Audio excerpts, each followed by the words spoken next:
Today I'm going to be reacting to Warhammer, the Horus Heresy, the new edition cinematic trailer. Please go support Warhammer's channel, and the original video will be in the description. Thank you. Welcome to A Christian Reacts. If you like what you see, please consider a like and subscription, as that really helps the channel out. Also, share it to all platforms, even to yourself. That really helps the channel out. And I do things a little bit different here. I do reactions, but I also bring biblical commentary that's pertaining to the lore that the video is talking about. Today we're going to be talking about the rebellion of Lucifer. And Lucifer is not who you think it is. If you're new to the channel, that is.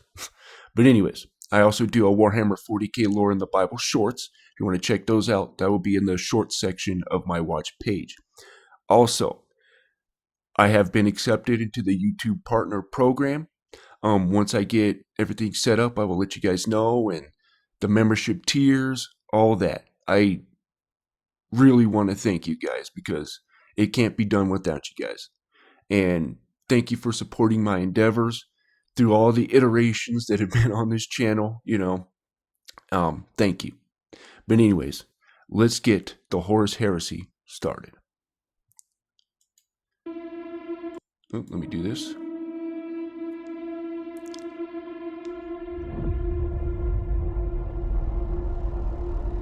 I was there when he painted this. An oddity among his schematics and calculations. Yet, this seemed to help him. A way he could express the enormity of his plan.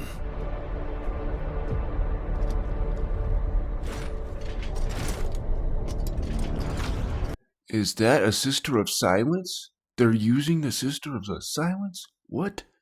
I'm kidding.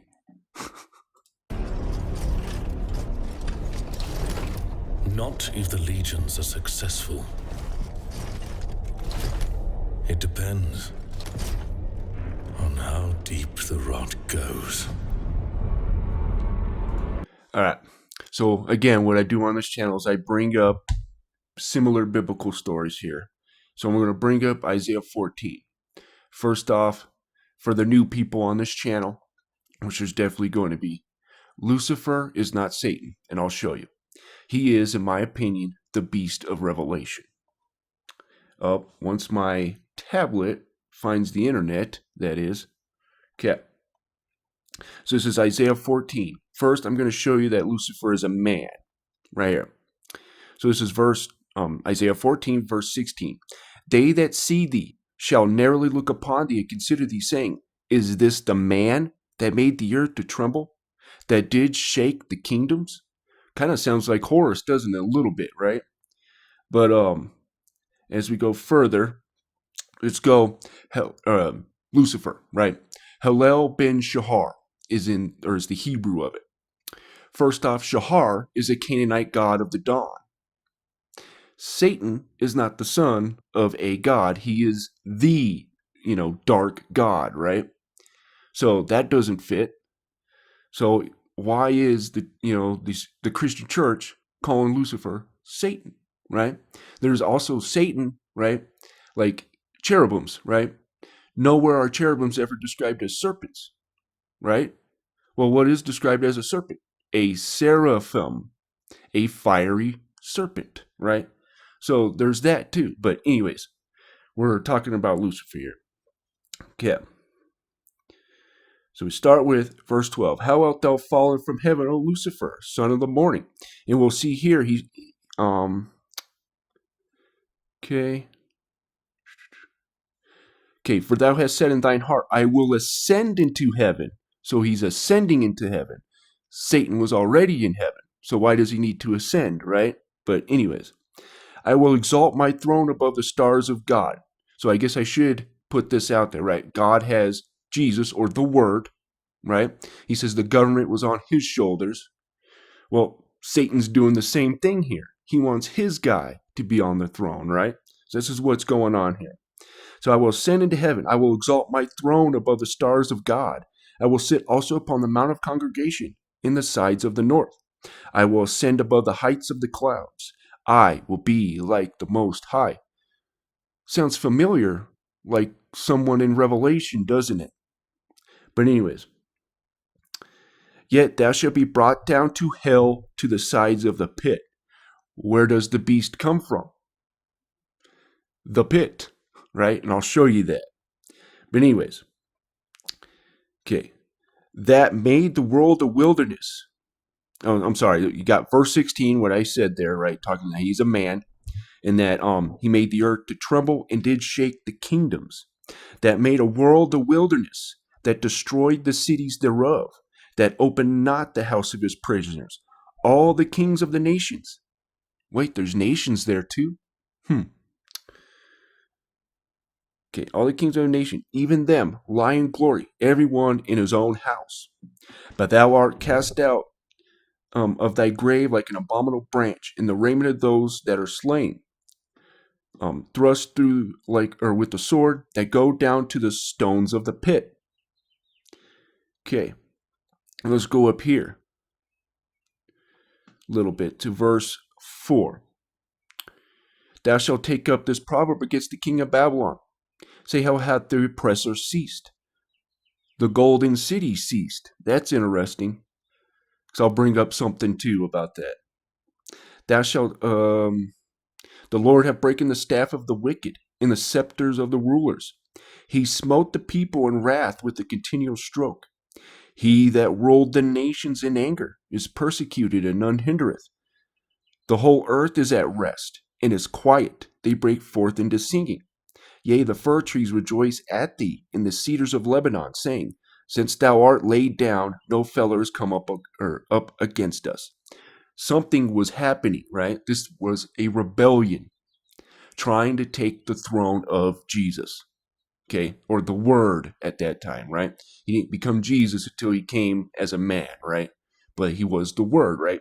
In the beginning was the Word, and the Word was with God, right? That's why it says that. So there's this rebellion that's happening, right? The quote-unquote Bible's Horus Heresy.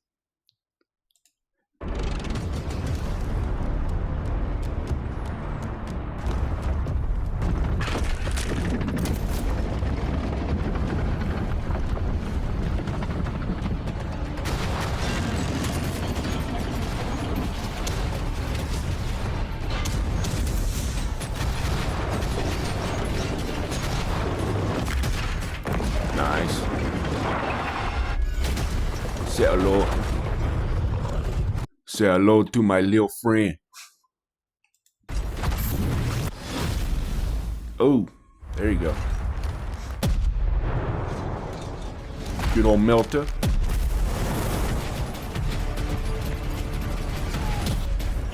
That almost kind of reminds you of Vietnam, doesn't it? Look like they just came up out of the ground.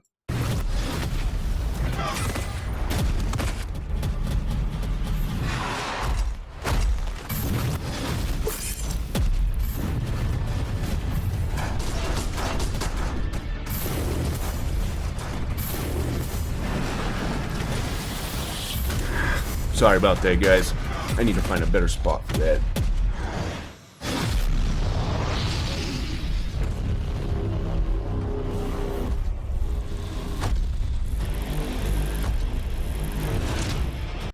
Alright, I'm sorry. I just got to bring this up. So, what is that golden city? Right? This is interesting. Or at least one of the golden cities, I should say. Maybe not the golden city, but anyways. Ezekiel 26, let me see here, 17 through 20. And they shall take up a lamentation for thee and say to thee, how art thou destroyed? Thou wast inhabited of seafaring men, the renowned city which was strong in the sea. I wonder what golden city was in the sea. But anyways, she and her inhabitants, which caused their terror to be on all that haunt it. Now shall the isles tremble in the day of thy fall.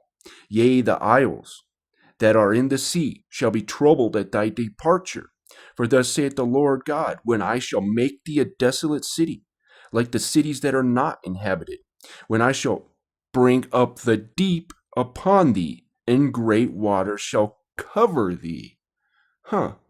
That's interesting. It sounds a whole lot like Atlantis, doesn't it? But anyways, when I shall bring thee down with them that descend into the pit. There's that again.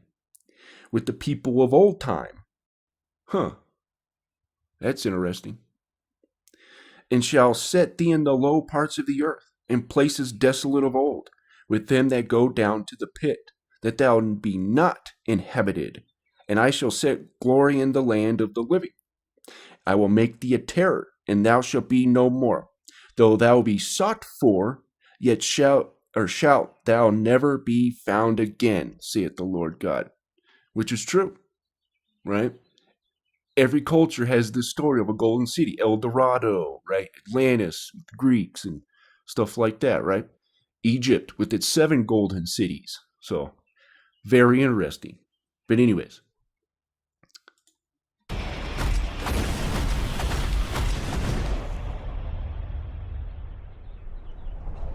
The attack failed. How many? Half of the legions now stand with Horus. You're surprised? In the end, I suppose not. Do you wonder if they might be right? Many will sympathize It's the with their Sigillite. rebellion. Malcador the Sigillite, right? I am the Emperor's spear. I believe that's Malcador the Sigillite, for all who don't know. What I think doesn't matter. What now, then? We make ready for a war that may never end. Ain't that the truth? Alright, stop the copyright there just in case. But yeah, that's cool. Finally doing some stuff with the Horus Heresy. That's cool. Saw the Sisters of Silence there too. So that's cool as well. Alright. Summer 2025. Alright. So we're going to end it there. And real quick, I want to end with this. Right. So this is Revelation 17:8.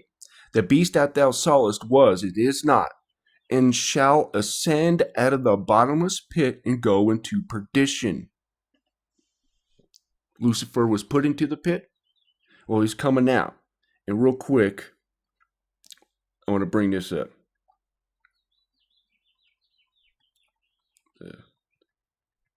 Of God. Tell me if this sounds like Lucifer or not. 2 Thessalonians 2:4. Oh, wrong one. Sorry, my tablet's having a hard time with internet. Okay. Who opposeth and exalteth himself above all that is called God, or that is worshipped, so that he as God sitteth in the temple of God, showing himself that he is God. Sounds like Lucifer, doesn't it? And real quick, never mind, I forgot what I was going to say. But yeah, there you have Lucifer. Oh, that's what I was going to say. So the temple of God, Paul says that, don't you know that you are the temple of God? And the Spirit of God lives in you, right? This isn't talking about a physical temple. It's talking about us. He's going to sit in us. That's why the mark of the beast comes into play and all that, right? So, very interesting. So we're going to leave with that. I want to thank you guys again for supporting my videos. I want to thank all my subscribers, everybody who's liked the video, or if you disliked the video, thank you for at least giving me a chance. So, but anyways, I hope you guys enjoyed this. I will be doing the Bricky's Dark Tide video, the last one that he did. So that'll be probably in a day or two. So I will get that out there as well, and probably another short as well. So thank you guys for watching, and you guys have a wonderful day.